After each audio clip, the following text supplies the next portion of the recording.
चलिए हम लोग स्टार्ट करते हैं सॉल्यूशन चैप्टर। तो मेरा नाम है Pratyush Srivastava and this is your beautiful channel IQ classes. हम लोग को क्या पढ़ना है? हम लोग को पढ़ना है आज कॉलिगेटिव प्रॉपर्टी 3। उसका नेम क्या है? Depression in freezing point. अच्छा, हम लोग ने ऑलरेडी कॉलिगेटिव प्रॉपर्टी में आरएलवीपी और ईवीपी यानी एलिवेशन इन बॉइलिंग पॉइंट को फिनिश कर दिया है। एलिवेशन बॉइलिंग पॉइंट पूरा रिलेट करता है डिप्रेशन इन फ्रीजिंग पॉइंट से। अगर आप लोग ने नहीं देखा है तो इंतजार किस बात का, यूट्यूब पे ऊपर टाइप करिए नेट खोल के, क्या डिप्रेशन इन फ्रीजिंग पॉइंट, वो sorry elevation in boiling point by IQ classes, तो आप लोग को मिल जाएगा। तो चलिए हम लोग स्टार्ट करते हैं। डिप्रेशन इन फ्रीजिंग पॉइंट ये भी क्या है? Colligative property. कॉलिगेटिव प्रॉपर्टी किस पे डिपेंड कर रही थी? नंबर ऑफ मोल्स पे, तो ये भी होगा। तो number of moles of solute, number of moles of solute dissolved, number of moles of solute dissolved in solvent, dissolved in solvent and its vapor pressure decrease, and its vapor pressure decrease and freezing point also decrease। अब यहाँ पे इसका मतलब क्या है? यहाँ पे इसका मतलब सिर्फ सिंपल से इतना है कि नंबर ऑफ मोल्स हैं सॉल्यूट के। अब वहां पे जो सॉल्यूट था वो कैसा था हमारा? वहां पे जो सॉल्यूट था वो कैसा था? वो था नॉन वोलेटाइल। क्या था? Non volatile. यहां तक समझ आया? अच्छा, डिसॉल्व किस में कर रहे हैं? सॉल्वेंट में। यहाँ पे क्या हो रहा है? वेपर प्रेशर और फ्रीजिंग पॉइंट दोनों डिक्रीज हो रहे हैं। वहां पे क्या था? वेपर प्रेशर डिक्रीज हो रहा था और बॉइलिंग पॉइंट इंक्रीज हो रहा था। तो इसीलिए मैं कह रहा हूं जाओ फटाक से देख के आओ, जल्दी जाओ। अरे अभी तक गए नहीं, जल्दी जाओ। चलो, अब यहाँ पे वहां पे भी क्या था? वेपर प्रेशर के टर्म में था, तो यहाँ पे भी वेपर प्रेशर के टर्म में है। वहां पे क्या था? टेम्परेचर के टर्म में था, तो यहाँ पे भी टेम्परेचर की टर्म में ही है। अब वहां पे क्या हो रहा था कि वेपर प्रेशर क्या हो रहा था? सॉल्वेंट का यानी जो एक प्योर है उसका इंक्रीज हो रहा था, फिर हम लोग डिक्रीज दिखा रहे थे। तो पहले मैं अब ग्राफ से समझाते हैं, ध्यान से देखना, यही पे बहुत सारे बच्चे गलती कर जाते हैं। ये मेरे पास एक सॉलिड का है और ये मेरे पास एक लिक्विड का है। मतलब यहाँ पे जो एक इक्विलिब्रियम स्टेज दिखा रहा हूं मैं, अभी ध्यान से देखना। यहाँ पे ये किसका है? ये है हमारा सॉलिड का और ये है हमारा लिक्विड के लिए। और दोनों ही कैसे? दोनों ही हमारे प्योर सॉल्वेंट हैं। दोनों ही कैसे? दोनों ही हमारे प्योर सॉल्वेंट। कैसे प्योर सॉल्वेंट? कैसे? ऐसे। कैसे? ऐसे। तो इसको भी हम बना देते हैं प्योर सॉल्वेंट। डिंग डिंग डिंग डिंग डिंग डिंग डिंग। क्या था? क्लियर? अब यहाँ पे क्या होगा? ये प्योर है, तो प्योर के लिए हम लोग वर्ड क्या लेंगे? टी नॉट एफ, क्योंकि क्या है? Freezing point. क्योंकि भैया सॉलिड और लिक्विड, सॉलिड और लिक्विड अगर इक्विलिब्रियम में होंगे तो वहां पे जो एक पॉइंट यानी सॉलिड से लिक्विड ये जो एक पॉइंट बन रहा है जो फ्रीज हो रहा है, उसको हम लोग उस पॉइंट को बोल रहे हैं फ्रीजिंग पॉइंट। अब दोनों प्योर हैं तो मैंने टी नॉट एफ ले लिया। अब मैंने क्या किया? वेपर प्रेशर क्या हो रहा होगा? डिक्रीज। तो मैं वेपर प्रेशर को अब की बार इसके नीचे से बना देता हूं इस तरह। अब ये डिक्रीज हुआ है तो देखो ये लाइन कहां तक जाएगी? यहां तक जाएगी ना? कहां तक जाएगी? यहां तक। अब डिक्रीज क्यों हुआ? क्योंकि उसमें एक मैंने क्या मिला दिया? नॉन वोलेटाइल सॉल्यूट, तो वो क्या बन गया? सॉल्यूशन। तो ये किसका होगा? सॉल्यूशन का होगा। तो इसको भी बना देते हैं। यानी मेरे पास सॉल्यूशन और एक सॉल्यूशन और एक सॉलिड के बीच का जो एक पॉइंट बन रहा है, मैं उसको बोल रहा हूं टी एफ। क्योंकि ये प्योर तो रहा नहीं तो क्या हो गया? टी एफ हो गया। तो सिंपल सा वहां पे क्या था? जैसे ये हमारा डेल्टा टी नॉट मतलब डेल्टा टी एफ ये है हमारा, तो वहां यहाँ पे क्या होगा? फाइनल माइनस इनिशियल यानी T not F minus T F. यानी जो हमारा टी एफ है वो छोटा है किससे? टी नॉट एफ से। यहां तक अच्छे से हम लोग को समझ। वहां पे क्या था? TB minus TB naught. यहाँ पे क्या हो रहा है? T F not minus T F. तो इसको अच्छे से पकड़ के बैठ जाओ।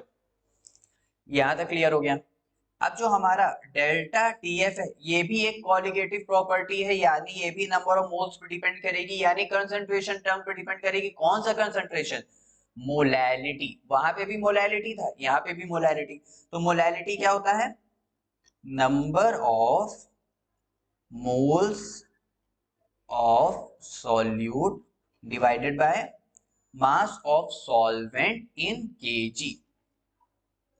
मास किसका? सॉल्वेंट का। अब यहाँ पे भी मुझे बताओ, ये जो हमारा नंबर ऑफ मोल्स है ये कैसा होगा? Non volatile. कैसा होगा? Non volatile. क्या बात है यार, इतना तो हम लोग समझ गए। क्या बात है। अब इसके आगे तो यानी जो हम लोग का डेल्टा टीएफ है वो मोलैलिटी पे डिपेंड कर रहा है। अब मैं यहां से एक कंसर्न वो डायरेक्टली प्रोपोर्शनल का साइन को हटा देता हूं और उसकी जगह क्या लाऊंगा? एक कांस्टेंट। तो वो कांस्टेंट आता है केएफ। वो कांस्टेंट आएगा केएफ इनटू में मोलैलिटी।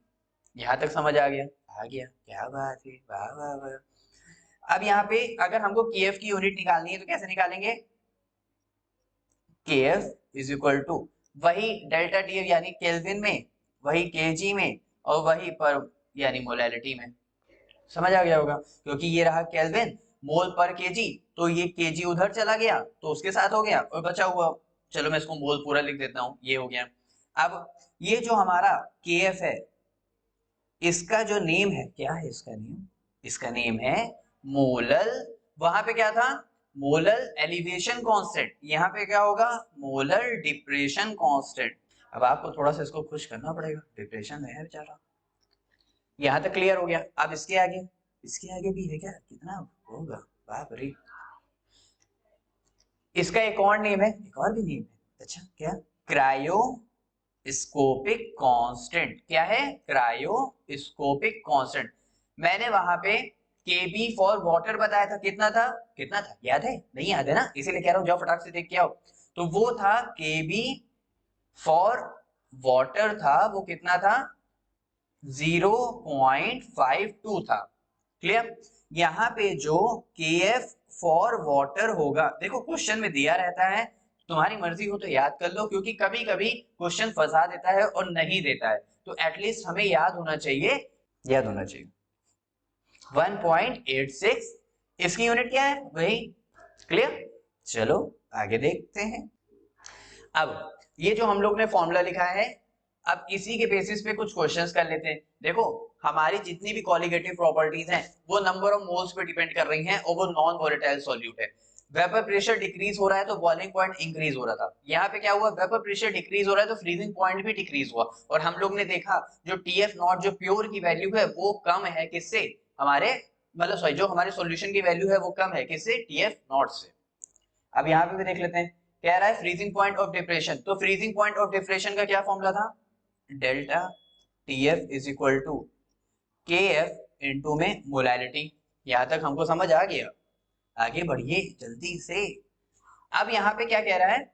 क्या केएफ उसने हमको दे रखा है? केएफ कांस्टेंट हाँ दे रखा है 5.12 into and the freezing point depression for the solution of molality भी हमको दे रखा है, यानी हमको कुछ निकालने की जरूरत नहीं पड़ी, ये एग्जैक्ट हमको दे रखा हुआ है। तो यहां से हम लोग का क्या आ जाएगा? Delta TF. तो अपने खूबसूरत हाथों से मुझे कमेंट करके बताओ कि इसका आंसर कितना है। मैं वेट कर रहा हूं, जल्दी करो, जल्दी से करो। अब दूसरा एग्जांपल देख लेते हैं। कुछ नहीं आता है, जितना भी सॉल्यूशन है, अगर कॉन्सेप्ट क्लियर है और एक बार सारी वीडियोस को देख लिया है, सारी वीडियोस वैसे भी बहुत ज्यादा लंबी नहीं, सिर्फ half an hour half an hour half an hour half an hour की ही है। तो अगर एक बार सारी वीडियोस को देख लिया है तो इससे एक फायदा क्या होगा? क्या होगा? इससे एक फायदा ये होगा कि आप लोग के सॉल्यूशन डायरेक्ट फॉर्मूला बेस्ड आते हैं और सारे के सारे क्वेश्चन हल हो जाएंगे। और अगर नहीं देखा है तो क्या किया जा सकता है? अब इसमें कह रहा है 5 सेकंड दे रहा हूँ, क्वेश्चन रीड करो, मैं भी रीड कर लेता हूँ। बताएं? चल कर लिया? चल अगर कर लिया है तो फटाक से मुझे कमेंट सेक्शन में बताओ। KF इनटू मोलैरिटी, अरे इसके इक्वल क्या है ये तो लिख दो, डेल्टा TF। अब मोलैरिटी का फॉर्मूला क्या होता है? KF इनटू में number of moles of solute upon mass of solvent in KG. अच्छा, नंबर ऑफ मोल्स को हम लोग कैसे लिखते हैं? मास यानी सॉल्यूट का भी उसी का मॉलिक्यूलर मास और इनटू में क्या हो जाएगा मास ऑफ सॉल्वेंट। यहाँ पे हमने पूरा फॉर्मूले को ओपन कर दिया। तो हम लोग को केएफ दे रखा है क्या? हाँ, डिप्रेशन फ्री कांस्टेंट दे रखा है, यानी 5.12 दे रखा है। Number of moles mass upon molecular mass, तो हमारे पास जो सॉल्यूट का है यानी 1 ग्राम दे रखा है, तो ऊपर हो गया 1 ग्राम। सॉल्यूट का ही मॉलिक्यूलर मास पूछ रहा है, यानी जिसका मास दे रखा है वो किसका दे रखा है वही हम लोग को फाइंड करना है। तो यहाँ पे हम लोग ने मॉलिक्यूलर मास कर दिया। मास ऑफ सॉल्वेंट दे रखा है, हाँ दे रखा है 50 ग्राम। अब ये ग्राम में है, मैं इसको किस में चेंज करूंगा? केजी में, क्योंकि हम लोग को किस में चाहिए था? केजी में। तो मैं ऊपर 1000 से मतलब 1000 से डिवाइड किया तो वो ऊपर चला गया, बड़ा शैतान था। तो क्या हो गया? 1000 से मल्टीप्लाई। अब यहाँ पे हम लोग को क्या फाइंड करना है? अच्छा, क्या डेल्टा टीएफ दे रखा है? फ्रीजिंग पॉइंट कांस्टेंट, हाँ, यानी हम लोग को ये दे रखा हुआ है 0.40, ये हम लोग को दे रखा हुआ है।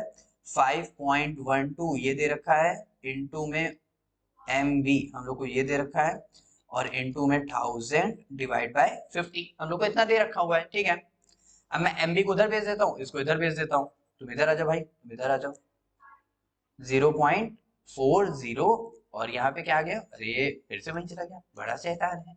यहाँ पे MB को बुलाना था, तुम फिर से आ गए। तो यहाँ पे क्या हो जाएगा? 0.40।